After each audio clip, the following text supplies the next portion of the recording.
യുകെയിലേക്ക് വരുന്ന ഏതൊരാളുടെയും സ്വപ്നമാണ് തൊട്ടടുത്ത് കിടക്കുന്ന യൂറോപ്യൻ രാജ്യങ്ങൾ വിസിറ്റ് ചെയ്യുക എന്നുള്ളത്. അപ്പോൾ നമുക്ക് ഷെങ്കൻ വിസ എടുക്കാൻ നോക്കുമ്പോൾ ഏറ്റവും കൂടുതൽ ബുദ്ധിമുട്ടുണ്ടാകുന്നത് ഷെങ്കൻ്റെ അപ്പോയിൻമെൻറ്റ് കിട്ടുന്ന കേസിലാണ്. അപ്പോൾ അതിന് നിങ്ങളെ സഹായിക്കുന്ന ഒരു ഏജൻസിയാണ് വിസാദ്. അവർ നിങ്ങൾക്ക് A to Z കാര്യങ്ങൾ ഷെങ്കൻ വിസയായിട്ട് ബന്ധപ്പെട്ട് നിങ്ങൾക്ക് ചെയ്തു തരുന്നതായിരിക്കും. അവരുടെ ഡീറ്റെയിൽസ് താഴെ ഡിസ്ക്രിപ്ഷനിൽ ഉണ്ട് കേട്ടോ. നിങ്ങൾ യൂറോപ്പിലേക്കൊക്കെ യാത്ര ചെയ്യുമ്പോൾ ശ്രദ്ധിക്കേണ്ട 3 കാര്യങ്ങൾ ഞാൻ പെട്ടെന്നൊന്ന് പറയാം. ചിലപ്പോൾ നിങ്ങൾക്ക് ഇത് അറിയണമായിരിക്കും, അറിയാത്തവർക്ക് വേണ്ടിയിട്ടാണ്. അപ്പോൾ ഒന്ന് സേവ് ആക്കി വെച്ചു കേട്ടോ. ഒന്നാമത്തെ കാര്യം എന്ന് പറഞ്ഞു കഴിഞ്ഞാൽ ഗ്ലോബൽ ഹെൽത്ത് ഇൻഷുറൻസ് കാർഡ് അല്ലെങ്കിൽ GHIC കാർഡിൻ്റെ എടുക്കുന്നതിൻ്റെ ഇമ്പോർട്ടൻസിനെ കുറിച്ചാണ് കേട്ടോ. അപ്പോൾ നമ്മൾ യാത്ര ചെയ്ത് കഴിയുമ്പോഴേക്കും യൂറോപ്പിൽ പ്രത്യേകിച്ച് നമുക്ക് ഇവിടുത്തെ NHS പോലെ തന്നെ അവിടുത്തെ പബ്ലിക് ഹെൽത്ത് സിസ്റ്റം നമുക്ക് എന്തെങ്കിലും ഒരു എമർജൻസി സിറ്റുവേഷനിൽ ഉപയോഗിക്കണമെന്നുണ്ടെങ്കിൽ ഈ ഒരു കാർഡ് ഉണ്ടെങ്കിൽ നമുക്ക് ഒത്തിരി ഹെൽപ്പ് ചെയ്യും. രണ്ടാമത്തെ ഒരു പോയിന്റ് എന്ന് പറഞ്ഞു കഴിഞ്ഞാൽ ട്രാവൽ ഇൻഷുറൻസ് എടുക്കുന്നതിനെ പറ്റിയാണ് കേട്ടോ. അപ്പോൾ നമ്മൾ GHIC കാർഡ് ഉണ്ടെങ്കിലും നമ്മളൊരു ട്രാവൽ ഇൻഷുറൻസ് നമ്മൾ മാൻഡേറ്ററി ആയിട്ട് നമ്മൾ എടുത്തിരിക്കണമല്ലോ. അപ്പം അത് എടുക്കാൻ നോക്കുമ്പോഴേക്കും നമുക്ക് വേണമെങ്കിൽ സിംഗിൾ പോളിസി എടുക്കാം, സിംഗിൾ ട്രിപ്പിൻ്റെ പോളിസി എടുക്കാം. അപ്പോൾ അതെന്ന് പറഞ്ഞു കഴിഞ്ഞാൽ ഒരു 8-9 പൗണ്ട് അല്ലെങ്കിൽ ആ ഒരു റേഞ്ചിലായിരിക്കും വരിക.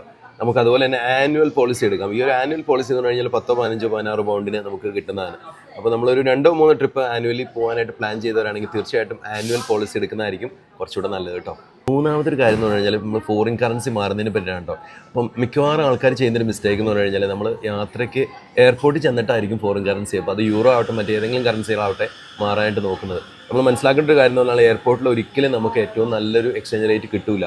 നമുക്ക് ചെയ്യാവുന്നൊരു കാര്യം എന്ന് പറഞ്ഞു കഴിഞ്ഞാൽ നമ്മൾ താമസിക്കുന്ന ഏത് പോസ്റ്റ് കോഡിലാണോ ആ പോസ്റ്റ് കോഡിൻ്റെ അടുത്ത് ഏറ്റവും നല്ല കറൻസി റേറ്റ്, എക്സ്ചേഞ്ച് റേറ്റ് തരുന്ന ഏജൻസികൾ നമുക്ക് ചെക്ക് ചെയ്ത്, അപ്പോൾ നമ്മുടെ ട്രിപ്പ് തുടങ്ങുന്നതിന് മുമ്പ് കറൻസി എക്സ്ചേഞ്ച് ചെയ്യുന്ന കാര്യം പ്രത്യേകം ഓർക്കാം കേട്ടോ.